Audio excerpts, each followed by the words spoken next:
बिस्मिल्लाहिर्रहमानिर्रहीम। अस्सलाम वालेकुम। My name is H Mahmood और आज हम दराज का अगला लेक्चर स्टार्ट करने जा रहे हैं। और आज के लेक्चर के अंदर हम सीखेंगे कि कैसे हम अपनी प्रोडक्ट के लिए एक प्रॉफिटेबल सेलिंग प्राइस सेलेक्ट कर सकते हैं। तो बढ़ते हैं स्क्रीन के ऊपर। ये आप देख सकते हैं कि आपको समझाने के लिए मैंने ये एक टेम्पलेट बनाया है कि कैसे हम अपनी सेलिंग प्राइस सेलेक्ट करेंगे। तो हम स्टेप बाय स्टेप चलेंगे ताकि आपको बहुत ही आसानी के साथ समझ आ जाए। अब हम इसी शीट के ऊपर एक एग्जांपल कर लेते हैं ताकि आपका जो कॉन्सेप्ट है वो बिल्कुल क्लियर हो जाए।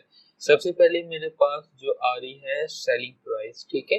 तो सेलिंग प्राइस में पिछली जो प्रोडक्ट की जो पिछली क्लासेस से हम एग्जांपल लेते हुए आ रहे हैं वही प्रोडक्ट पबजी थंब ग्लव्स को ही लेकर हम चलेंगे। हम daraz.pk पर आ गए और यहाँ मैंने ये कीवर्ड टाइप किया पबजी थंब ग्लव्स और अब मेरे सामने ये प्रोडक्ट्स आ गई। अब हम इधर से एनालाइज करेंगे कि हमारे जो कॉम्पिटिटर है किस प्राइस के ऊपर अपनी प्रोडक्ट सेल कर रहे हैं। तो उधर से ही हम एक फर्स्ट लुक के अंदर अपनी जो सेलिंग प्राइस का है वो आइडिया लेंगे, ठीक है। तो सबसे पहले मैं देखता हूँ कि जो हमारे कॉम्पिटिटर हैं, जो सेलर हैं इस प्रोडक्ट के, वो पैक ऑफ वन जो है फर्स्ट जो सेलर है बेटा 55 रुपीज में, सेकंड जो है पैक ऑफ टू में 93 में, ये भी पैक ऑफ 289, ये भी पैक ऑफ 290 के अंदर, और इसी तरह पैक ऑफ 3 155 और ये पैक ऑफ 170, पैक ऑफ 297। मतलब पैक ऑफ टू वाले जो प्रोडक्ट हैं वो ज्यादा बिक रही हैं। तो इधर से मैंने आइडिया फर्स्ट लुक में ले लिया कि जो मेरे टॉप 10 या 15 सेलर हैं उसके अंदर पैक ऑफ टू ज्यादा बिक रहा है और पैक ऑफ टू के अंदर प्राइस जो उनकी चल रही है वो 89 से लेकर 100 के दरमियान चल रही है। तो मैं जो है जो मेरी मिनिमम प्राइस है इसकी जो चल रही है वो 89 आ रही है अभी जो मैंने देखी पैक ऑफ टू के लिए। मैं पैक ऑफ वन की बात नहीं कर रहा, मैं पैक ऑफ टू की बात कर रहा हूँ। पैक ऑफ वन तो 55 में भी है। मैं क्योंकि पैक ऑफ टू तो पोजीशन के अंदर ज्यादा बिक रहे हैं और अगर मैं भी इस प्रोडक्ट में आता हूँ तो मैं भी पैक ऑफ टू के साथ सेल करूंगा। और जो पैक ऑफ टू की प्राइस है वो 89 से 100 के दरमियान चल रही है। तो 89 वाला जो मैंने अभी देखा है पैक ऑफ टू में 89 जो सबसे लोएस्ट प्राइस है। तो जब मैं इधर अपनी प्रोडक्ट जो लिस्ट करूंगा, इधर सेल करूंगा, तो मैं अपने जो सबसे जो कम प्राइस में मेरा कॉम्पिटिटर बेच रहा है उससे भी 5-10 रुपए कम करके बेचूंगा ताकि मेरी तरफ जो कस्टमर हैं वो ज्यादा अट्रैक्ट हो। तो 89 है, मैंने फर्स्ट लुक में चेक कर लिया प्राइस। तो 89 में मैं चलिए 80 में रख लेता हूँ क्योंकि मैंने अपने जो मेरा जो कॉम्पिटिटर है उससे भी कम प्राइस करके अपनी सेल करनी है ताकि कस्टमर मेरी तरफ अट्रैक्ट हो। तो मैंने इधर 80 रख लिया।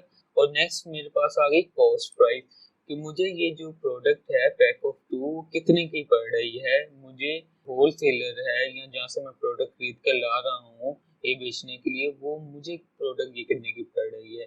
तो मैंने इसकी इनिशियल सोर्सिंग की हुई है। तो मुझे एक जो होल सेलर है वो 35 रुपीज में ये दे रहा है। तो मैं इधर जो 35 रुपीज जो है इधर लिख देता हूँ, ठीक है। इसकी जो सोर्सिंग प्राइस जो है कॉस्ट प्राइस वो मैंने 35 रुपीज इधर लिख दी।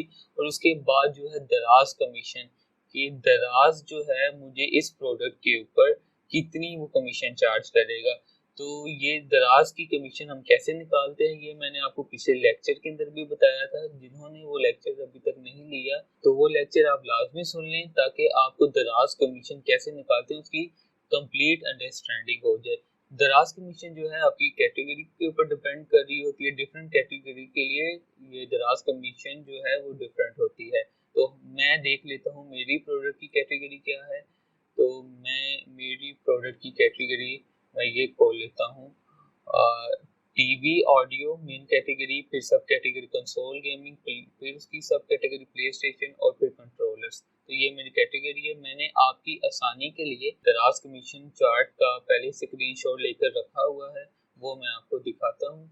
और ये लें जी दराज कमीशन चार्ट का जिसके अंदर हमारी जो कैटेगरी थी टीवी एंड ऑडियो वाली थी, इसके ऊपर मैंने क्लिक किया तो उसकी आगे ये सब कैटेगरी खुल गई, ठीक है।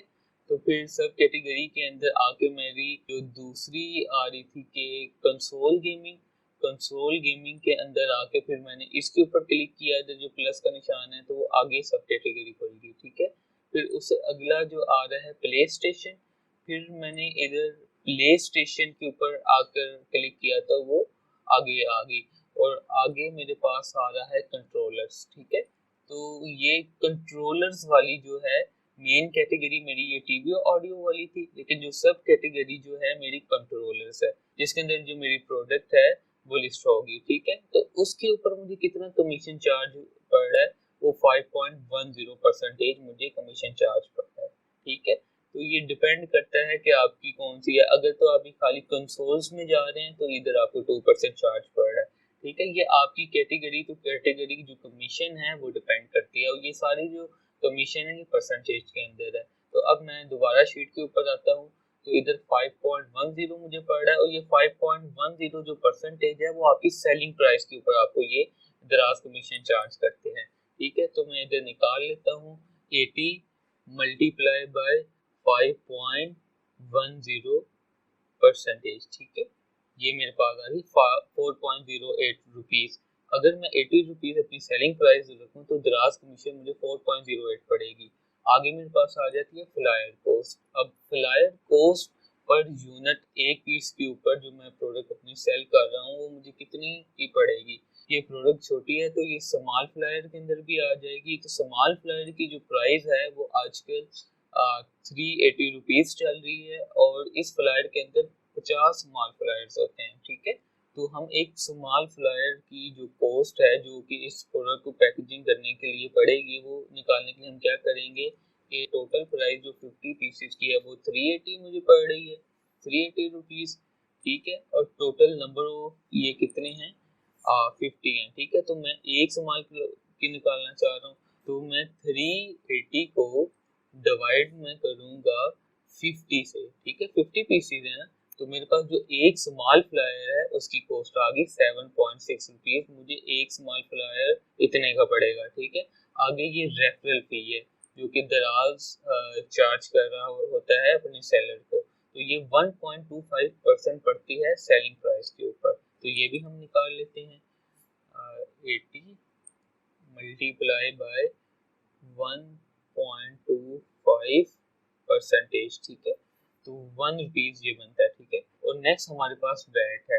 अब वैट को निकालने के लिए हमें शिपिंग फी की भी जरूरत पड़ेगी। तो शिपिंग फी पहले हम देख लेते हैं। शिपिंग फी आपके प्रोडक्ट के वेट और डायमेंशन के ऊपर डिपेंड कर रही होती है, और ये आपकी सिटी के ऊपर भी डिपेंड कर रही होती है। अगर तो आपको जो ऑर्डर है सेम सिटी से आता है तो जो बायर हैं उनको 49 रुपीज जो है ये शिपिंग चार्जेस पड़ रहे होते हैं, और अगर तो ऑर्डर किसी दूसरी सिटी से आता है तो ये शिपिंग जो चार्जेस हैं फिर वेरी करते हैं।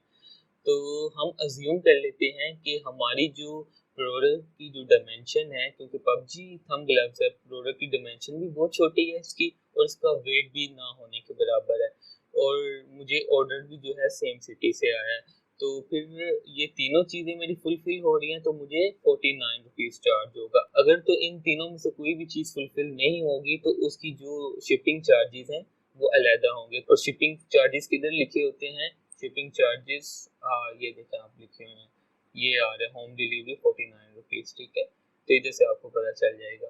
और अब मैं वैट की तरफ आता हूँ। वैट जो है आपको पंजाब के अंदर 16% पड़ रहा होता है, और जो सिंध है वो 13% पड़ रहा होता है।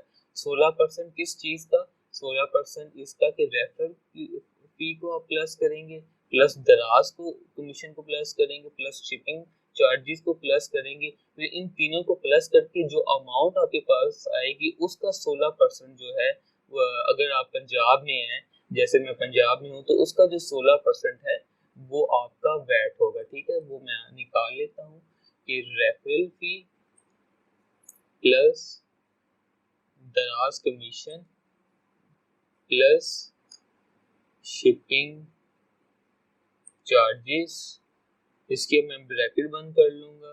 तो अब इन तीनों का मैंने 16% लेना है, 16% लेना है, तो मैंने 16 लिखा और 7% डाला और एंटर किया तो मेरे पास वैट आ गया। इन तीनों को प्लस करके और उनकी 16 का परसेंटेज निकाल लिया तो मेरे पास 8.652 आ गई, ये मुझे वैट पड़ेगा। और इसके बाद प्रिंटिंग फी और प्लस ड्रॉप ऑफ चार्जेस हैं। प्रिंटिंग फी चार्जेस वो होते हैं कि जब आपको ऑर्डर आता है तो आप जो है इनवॉइस और प्लस जो शिपिंग लेबल वगैरह प्रिंट कर रहे होते हैं उसके जो चार्जेस होते हैं उनको हम प्रिंटिंग फी कह रहे होते हैं। और प्लस जो ड्रॉप ऑफ चार्जेस हैं वो ये है कि जब भी हम स्टार्ट करते हैं दराज को तो हम as a FBM fulfilment by merchant कर रहे होते हैं। तो कि खुद जब ऑर्डर आया उसकी खुद पिक पैक करके दराज की जो हब के ऊपर है छोड़ कर आते हैं। तो अपने घर से जो दराज के हब के ऊपर जो हमारा जो पेट्रोल लगता है या जो भी खर्चा आता है उसको हम ड्रॉप ऑफ चार्जेस कहते हैं। ठीक है, तो उसकी भी जो वैल्यू है वो हम इधर ऐड करते हैं। तो प्रिंटिंग फी और प्लस ड्रॉप ऑफ के जो पार्सल में पैक करके छोड़ के आऊँगा तो मैं ये 15 रुपीज़ ले लेता हूँ कि मुझे 15 रुपीज़ पड़ेंगे। ठीक है, अब नेक्स्ट मेरे पास मार्जिन आ गया कि मेरा मार्जिन क्या निकल रहा है, मुझे कितने पैसे बच रहे हैं। तो वो मैं कैसे निकालूंगा, वो ये फार्मूला है कि सेलिंग प्राइस माइनस आपने कर देना है कॉस्ट प्राइस को, फिर माइनस आपने कर देना है दराज कमीशन को, और फिर माइनस आपने कर देना है फ्लायर कॉस्ट को, और फिर माइनस करना है रेफरल फी को, और फिर माइनस करना है वैट को, और फिर माइनस करना है प्रिंटिंग फी को, और फिर एंटर आप करेंगे तो यहाँ से आपको पता चल गया कि आपको 8.66 रुपीज़ बच रहे हैं। इन शॉर्ट कि जो भी आपकी सेलिंग प्राइस है उसमें से आपको जो जितने भी अदर चार्जेस पड़े हैं कॉस्ट प्राइस दराज कमीशन उनको माइनस करेंगे तो वो आपके पास मार्जिन आ जाएगा। अब नेक्स्ट हमारे पास प्रॉफिट आ गया। प्रॉफिट हम कैसे निकालेंगे, प्रॉफिट का फार्मूला है इक्वल टू, पहले आपने डालना है मार्जिन, जो आपको मार्जिन बच रहा है, डिवाइडेड बाय सेलिंग प्राइस। ठीक है, अब जब करेंगे और इसको फिर आपने परसेंटेज में कन्वर्ट कर लेना, मल्टीप्लाई बाय 100 कर दें, या इधर ये जो आपको एक्सेल में परसेंटेज का निशान आ रहा है इसके ऊपर क्लिक करेंगे तो ये परसेंटेज आ जाएगी। ठीक है, तो 11% जो है आपका इस प्रोडक्ट के अंदर प्रॉफिट आ रहा है। अगर तो आपकी कॉस्ट प्राइस जो है 35 रुपीज़ है, इसका मतलब, और 11% जो प्रॉफिट है वो बहुत ही कम है। हम अगर हमें किसी भी प्रोडक्ट में इतना कम प्रॉफिट आ रहा हो तो हम वो वाली प्रोडक्ट में नहीं जाते।